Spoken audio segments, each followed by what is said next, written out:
Friends, video start చేసే ముందు ఈ వీడియోను లైక్ చేయండి. అదేవిధంగా జెన్యూన్ అండ్ లేటెస్ట్ వీడియోస్ కోసం మన ఛానల్ని సబ్స్క్రైబ్ చేయండి. అదేవిధంగా బెల్ ఐకాన్ ట్యాప్ చేయండి. మీకు ఆల్ నోటిఫికేషన్ వస్తుంది. ఆల్ పైన ట్యాప్ చేయండి. Hi friends, welcome back to our channel. So friends, మనకు కంప్లీట్గా యాసంగి రైతు మందు సాగు కోసం సమాయత్తమైన రైతన్నలు రైతు మందు సాయం కోసం ఎదురు చూపులు అంటూ కూడా ఇక్కడ అప్డేట్ చూసుకోవచ్చు అనమాట. అయితే మనకు కంప్లీట్గా అసెంబ్లీ ఎన్నికల సమయంలోనే నిధుల విడుదలకు అప్పటి ప్రభుత్వం మనకు ఎన్నికల కమిషన్ నిబంధనలు ఆటంకంగా మారి రైతుల ఖాతాల్లోకి డబ్బు జమ కాలేదంటూ చూసుకోవచ్చు అనమాట. సో మనకు కంప్లీట్గా రైతు మందు డబ్బులు ఎప్పుడు పడతాయంటూ కూడా రైతులు అదే ఎదురు చూస్తున్నారంటూ కూడా చూసుకోవచ్చు. మనకు ఆల్రెడీ ఎలక్షన్ ముందే మనకు అప్పుడు ఉన్నటువంటి ప్రభుత్వం వేస్తామని చెప్పినప్పుడు ఎలక్షన్ కమిషన్ అయితే వాటిని ఆపడం జరిగిందనమాట. అయితే మనకు కంప్లీట్గా ఎన్నికల కోడ్ ఎత్తివేయడంతో ఈ సీజన్కు గతంలో మాదిరిగానే రైతు బంధు సహాయాన్ని అందించి వచ్చే సీజన్ నుంచి రైతు భరోసా పథకం కింద సహాయం అందించడానికి ప్రభుత్వం అయితే నిర్ణయించిందనమాట.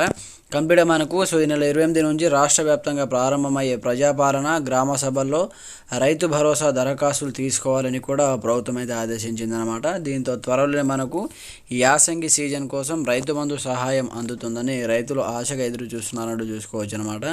ఎకరాకు 5,000 రూపాయల చొప్పున అందించే ఈ సాయంతో రైతులు ఎరువులు విత్తనాలు ఖరీదు చేసుకొని సాగును ప్రారంభిస్తున్నారంటూ చూసుకోవచ్చు. అయితే ఎన్నికల ప్రక్రియ పూర్తి కాగానే కొత్తగా ఏర్పడిన కాంగ్రెస్ ప్రభుత్వం రైతు బంధు నిధులను చెల్లించడానికి ఆదేశాలు కూడా జారీ చేసింది. కానీ ఇప్పటి వరకు ఏ ఒక్క రైతు ఖాతాలు కూడా డబ్బులు అయితే జమ కాలేదన్నమాట. సంక్రాంతి లోపు మనకైతే కంప్లీట్గా డబ్బులు అందే అవకాశం ఉందంటూ కూడా అప్డేట్స్ అయితే చూసుకోవచ్చు అనమాట. అయితే మనకు ఎకరం లోపు వ్యవసాయ భూమి ఉన్న రైతుల ఖాతాలో ఈ డబ్బు జమ అయినట్లుగా చెబుతున్నారు. గత ప్రభుత్వ హయాంలో ఎకరం వరకు భూమి ఉన్న రైతులతో ప్రారంభించి రోజుకో ఎకరం భూమిని కంప్లీట్గా మనకు పెంచుతూ 10 నుంచి 15 రోజుల్లోగా రైతు బంధు సహాయాన్ని రైతుల ఖాతాలో జమ చేస్తూ వచ్చారు. గత యాసంగిలో మనకు కంప్లీట్గా 1,88,518 మంది రైతులకు 177,98,00,000 రూపాయల సాయాన్ని అందించారని చూసుకోవచ్చు. అయితే మనకు ఈ యాసంగిలో సుమారు 2 లక్షల మంది రైతులకు పెట్టుబడి సాయం అందే అవకాశాలు ఉన్నాయని కూడా చూసుకోవచ్చు అనమాట. సుమారు 182 కోట్లు రైతుల ఖాతాలో జమ కానున్నట్లు భావిస్తున్నారు. తొలి విడత నిధులు జమ చేసి 5 నుంచి 6 రోజులు మనకు కంప్లీట్గా గడిచిపోయిన వరుసగా బ్యాంకు సెల్లు రావడం ద్వారా నిధులు రైతుల ఖాతాలో జమ కాకపోవడానికి ఆలస్యమైనట్లుగా తెలుస్తుందంటూ చూసుకోవచ్చు. వారం రోజుల్లోనే జిల్లాలోని రైతులందరికీ పెట్టుబడి సాయం అందే అవకాశం ఉందంటూ కూడా ఇక్కడ చూసుకోవచ్చు అనమాట. అయితే మనకు కంప్లీట్గా 10-15 రోజులైనా ఇప్పటి వరకు చాలామంది రైతుల ఖాతాలో రైతు బంధు డబ్బులు అయితే రాలేవన్నమాట. మనకు సంక్రాంతి వరకు అయితే కంప్లీట్గా ఈ డబ్బులు వస్తాయంటూ కూడా మనకు లేటెస్ట్గా న్యూస్ అయితే రావడం జరిగింది. సాగుతున్న రైతు బంధు అంటూ చూసుకోవచ్చు అనమాట. ఇప్పటికీ ఎకరం లోపు రైతులకు మాత్రమే అందిన సాయం అంటూ చూసుకోవచ్చు. రాష్ట్రంలో రైతు బంధు పథకం ప్రారంభమైనప్పటి నుంచి యాసంగి పంట సాయం డిసెంబర్లో మొదలై సంక్రాంతి కల్లా పూర్తయ్యేది. ఈసారి మాత్రం రైతు బంధు సాయం కొనసాగుతుండటంతో రైతులు ఇబ్బందులు ఎదుర్కొంటున్నారు. అందుబాటులో ఉన్న నిధులతో కంప్లీట్గా పంట సాయాన్ని ప్రారంభించాలని సీఎం రేవంత్ రెడ్డి ఆదేశించిన ఖజానాలో నిధులు సరిపోయే పరిస్థితులు లేవు. దీంతో పంట పెట్టుబడికి అప్పులు తప్పవా అని రైతులు ఆందోళన చెందుతున్నారంటూ కూడా అప్డేట్ చూసుకోవచ్చు అనమాట. కంప్లీట్గా మనకైతే మొత్తానికి డబ్బులు ఎప్పటిలోకి వస్తాయంటే మనకు సంక్రాంతి వరకు అయితే కంప్లీట్గా వస్తాయని కూడా మనకైతే ఇక్కడ అప్డేట్ అయితే చూసుకోవచ్చు అనమాట. మనకు సంక్రాంతి లోపు ఎకరం నుంచి మనకు 10 ఎకరాల వరకు లిమిట్ విధించారు కాబట్టి 10 ఎకరాల వరకు కూడా మనకు డబ్బులు అయితే పాత పద్ధతి ప్రకారం ఇవ్వాలని ఆల్రెడీ ఆదేశాలు జారీ చేయడం జరిగింది. ఫ్రెండ్స్, ఇది మనకు చూడండి లేటెస్ట్ అప్డేట్ అనమాట. మీకు ఎంతమందికి రైతు బంధు డబ్బులు పడ్డాయి, అలాగే ఎవరెవరికి పడలేదు కింద కామెంట్ సెక్షన్ తెలియజేయండి.